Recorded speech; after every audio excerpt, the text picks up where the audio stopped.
In this episode, we preview this coming Petit Le Mans, NASCAR, back at the Roval, and the very hot F1 Qatar Grand Prix. Welcome to episode 279 of the We Are Auto Show. What's up, Derek? Mr. Michael Rao, over the past weekend, I ran the iRacing Petit Le Mans. 10 hours. 10 hours. I was in a P2, and I finished P2. Did you really? You got a podium. Got a podium. That's impressive. Nicely done, sir. And you did some racing this past week, too, right? I did. It didn't go quite as well as yours. Kind of. Well, I did get my first win. Yep. I got my first dub. That's a big thing. Yeah, Formula V. That's not easy to do in that game. And I did it in Max Verstappen style. Oh. Because the gap to P2 is like 14 seconds. You went from the front to the front. Well, I went from P2 to P1, but I went from the front to the very front. Max does P2 to P1 as well. Yes. He does that. But I felt very Verstappen-ish. That's cool. Yeah, felt great. My 10-hour race was not a very Verstappen-ish. We were trying to chase down the leader and didn't quite have the pace to get him, but we were on the same lap as them by the end of it. So really? It was a battle to the end. That's impressive. Yeah, it was fun. How many hours did you drive? 6 of the 10. I was exhausted. A long day. Yeah, I was exhausted. But it was a lot of fun, and it was relatively clean, good racing. Nice. Any incidents? Nothing huge for us. There were only 2 cars on that lead lap that finished in our class. Everyone else was at least 4 laps down. So lots of other incidents elsewhere. Yes, not involved though. Good. Yep, it was cool. So that is a special event win, which means you get the little PDF. Do you? Yep. So we're going to have to add it. Nice. Yep. Heck yeah. It's going to be pretty cool. Let's now, go. you know what the next big event on iRacing is? The Rolex. The Rolex. Is it? It is the Rolex, isn't it? It is well, there's a couple other oval things and like one more. Do they do the Dubai 24? Nope. They don't have Dubai. Nope. So it's the Rolex. That's the next big road event that we're going to participate in. And this time I hope I can. You have to. I really want to. You have to. As long as the baby is behaving with me, yes. You'll get it figured out. Yeah, I will. You have to. I want to so bad. It's going to be a team of, I think there will be 5 of us in total, and 4 of them, it will be their first Rolex. I will be the only one. Is that including me? Yes. I will be the only one with 24-hour experience. Yikes. To set expectations a little low. I would imagine. But it'll be fun. Not going for a podium here. Seems unlikely, but it'll be fun regardless. And yes, it will. It'll be neat. So the Petit Le Mans, which is the race coming up this weekend for IMSA, the one that I just participated in iRacing, I want to preview a little bit of that, and I have some photos from last year while we talk about it. Yes. Because the championship battle right now, as far as the top class goes, is extremely tight. I think that it's like 10 points within the top 3 cars. Yeah. To put this in perspective, the GTP class, the top class, is being led by the Cadillac of Pippo Durrani and Alexander Sims. They have 2,460 points. P2 is the Acura with Felipe Albuquerque and Ricky Taylor. They're at 2,457 points. So that's a 3-point delta. And then P3 is the Porsche with Matthew Jamidet and Nick Tandy. They are at 2,455 points. So now they're only 5 points from the lead. And then if we go a little further down, P4, that is the BMW of Nick Yellowly and Connor De Felipe. They are 2,422 points. So P1 is 2,460. P4 is 2,422. That is not a huge gap. No, there is I think 4 cars could win this championship going into this. And they're all 4 different manufacturers. Yeah. Which is the best part.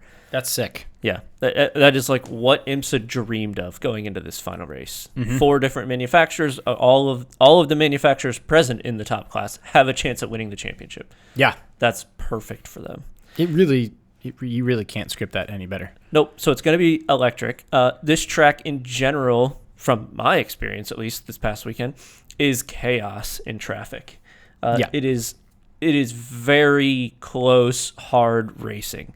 And we'll see how it plays out. It will only take one mistake from these guys over 10 hours to put the car in the wall and end your championship hopes and dreams. Yeah. This may not go well for some people, and it may go very, very, very well for others. Mm-hmm. Who are you pulling for? I'm rooting for the underdogs. Who?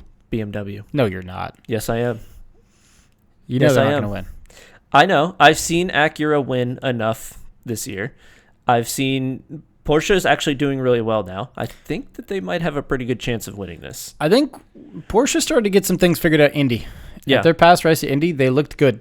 I think that they have a good chance at winning this. Cadillac always has looked good in my eye, but I want the underdog to win because I feel like BMW is the slowest and the least consistent. And the trickiest to drive. Yes. On especially cold tires. But I would love to see them pull it out.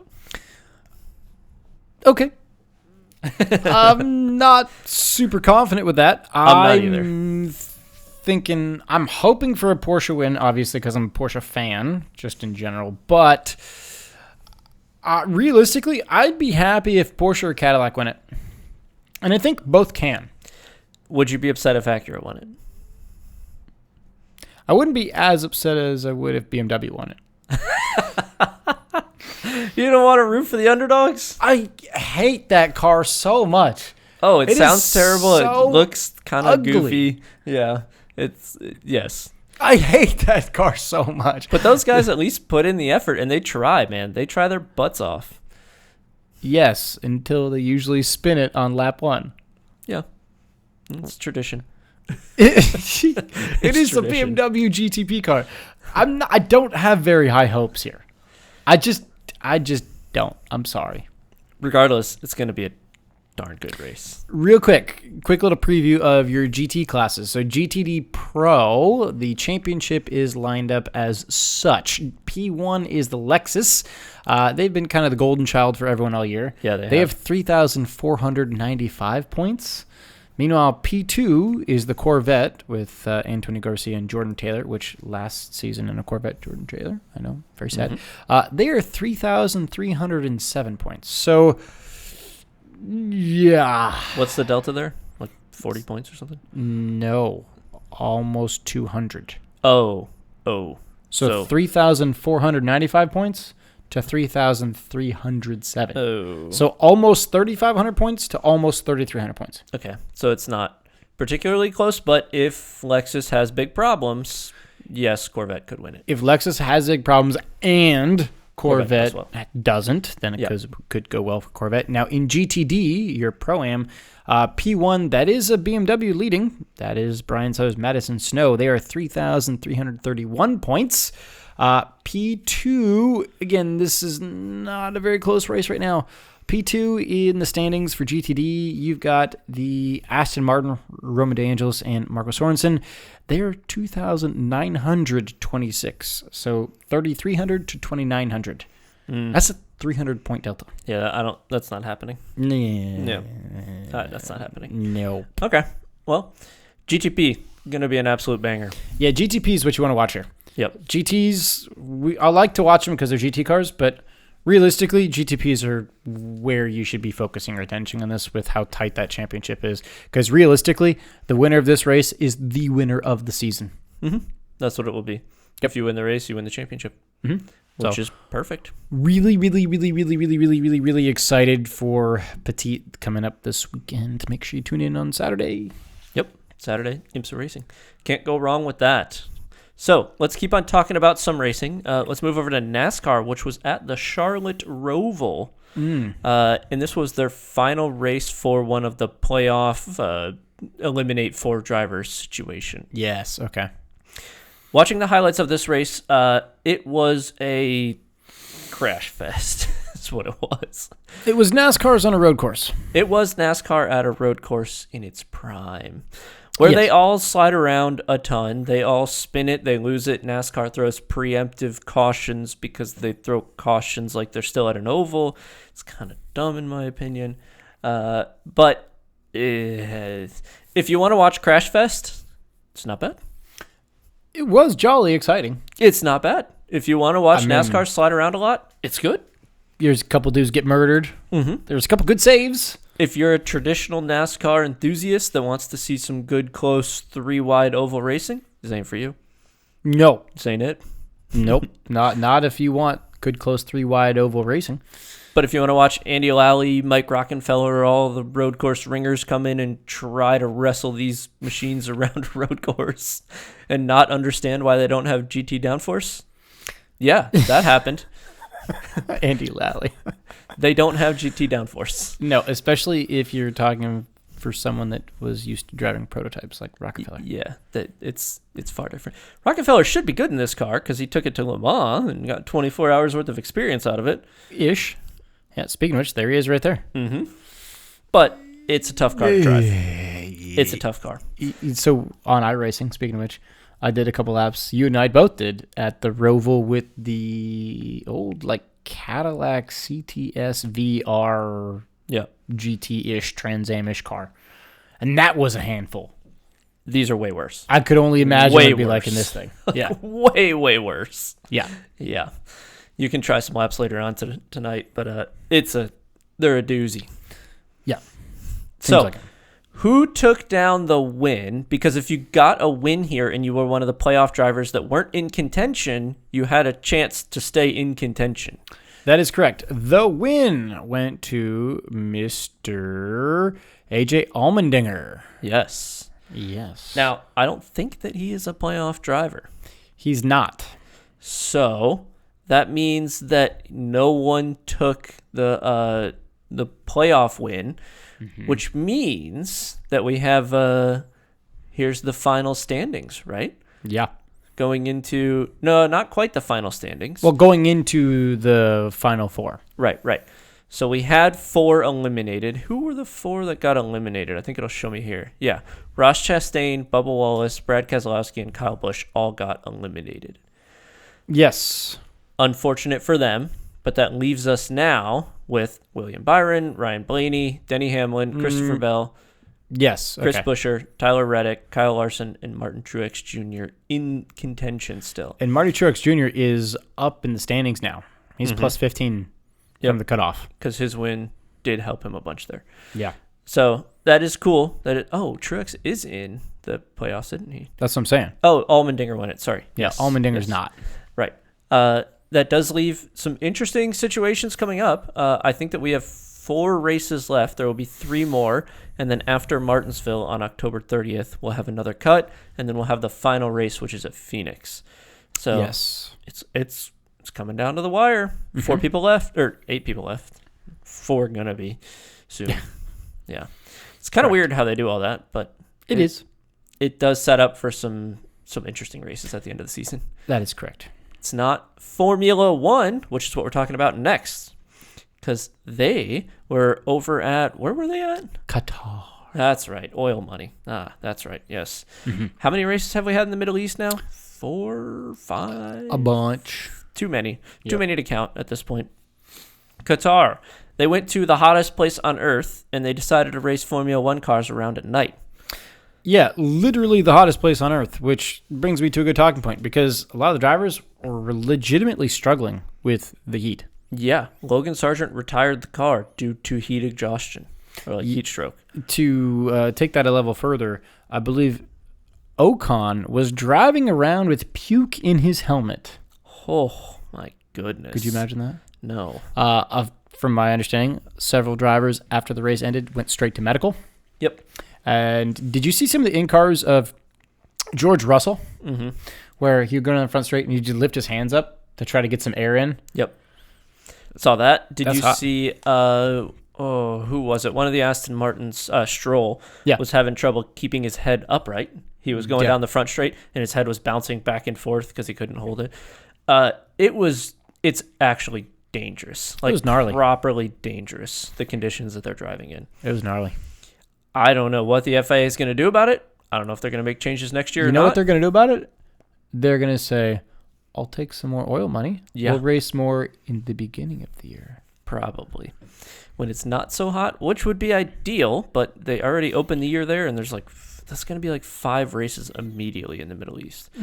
Yes. F1.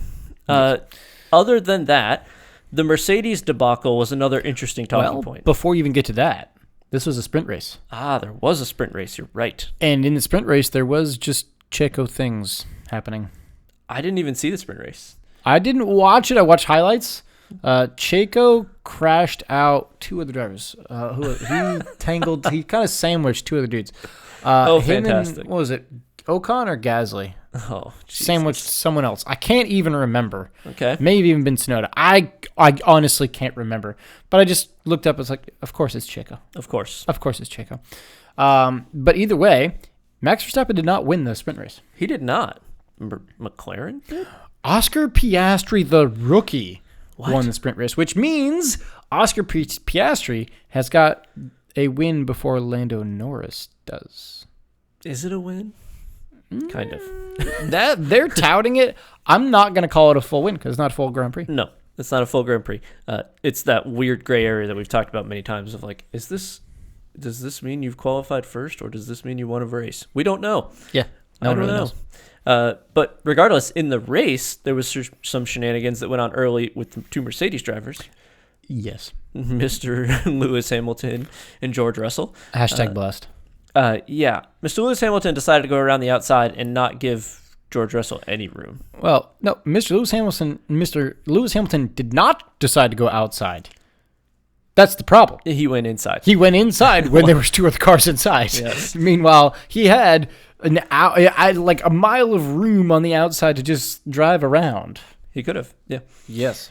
It was, in my opinion, poor decision-making from Lewis Hamilton. But how much is Drive to Survive going to milk that shot of Lewis Hamilton walking away with George Russell driving away in the background? I saw that. With the head. Oh, my God. Not only that, but I bet you that they also... I don't know if they'll bring it up, but did you see that he walked across the track while it was still a hot track? Yeah. Yeah. So he'll get...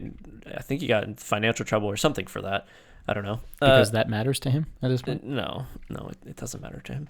But... rough for Lewis. I was surprised that Russell was able to take that car and come all the way back to definitely a top 10. I don't even, was it like a top 4 or something like Russell finished P4. Yeah. So I was impressed that he was able to do that after the amount of contact that him and Lewis had in lap 1. Yeah. Because it was big contact. Yeah, there were tires coming off cars. It was proper contact. Yeah, it was quite exciting to watch. We're actually looking at a picture of McLaren. McLaren had a great showing.